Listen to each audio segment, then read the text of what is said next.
સ્થાનિક સ્વરાજ્યની ચૂંટણીમાં સમગ્ર ગુજરાતમાં કમળ ખીલી ઉઠ્યું છે ત્યારે સુરત મહાનગરપાલિકાની ચૂંટણીમાં ભાજપની થયેલી ભવ્ય જીતને લઈને કેન્દ્રીય જળશક્તિ મંત્રી સી.આર. પાટીલે મતદારોનો આભાર માનવીની સાથે ભાજપના કાર્યકરોને શુભેચ્છાઓ પણ પાઠવી છે.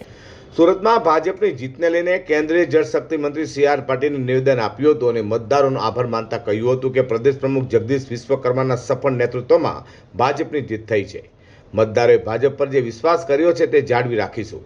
ભાજપની જીત માટે સી.આર. પાટીલે પ્રધાનમંત્રી નરેન્દ્ર મોદીના સફળ નેતૃત્વ માટે આભાર માન્યો હતો અને ભાજપ ફરી એકવાર વિકાસના કામો કરશે તેવી સી.આર. પાટીલે ખાતરી આપી હતી.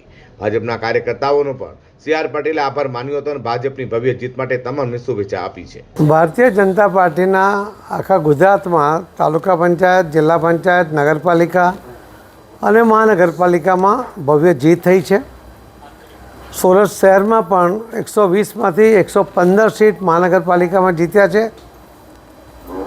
અને એ રીતે આખા ગુજરાતની અંદર ભારતીય જનતા પાર્ટી જીત તરફ આગળ વધી રહી છે. એના માટે હું માનનીય પ્રધાનમંત્રી શ્રી નરેન્દ્ર મોદી સાહેબનો, શ્રી અમિતભાઈ શાહ સાહેબનો, મુખ્યમંત્રી શ્રી ભૂપેન્દ્રભાઈ પટેલ,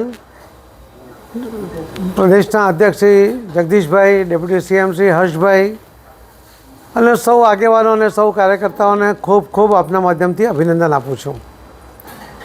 કાર્યકર્તાઓએ કરેલી મહેનત એ રંગ લાવી છે અને સુરતની અંદર 30 વર્ષ પછી પણ ભારતીય જનતા પાર્ટી 120માંથી 115 સીટ જીતે. ગયા વખતે જે 93 સીટ હતી એમાંથી 115 એટલે વધારીને જે ભારતીય જનતા પાર્ટીએ જીત હાંસલ કરી છે એ જ બતાવે છે કે લોકોને ભારતીય જનતા પાર્ટીના કામ કરવાની પદ્ધતિમાં વિશ્વાસ છે.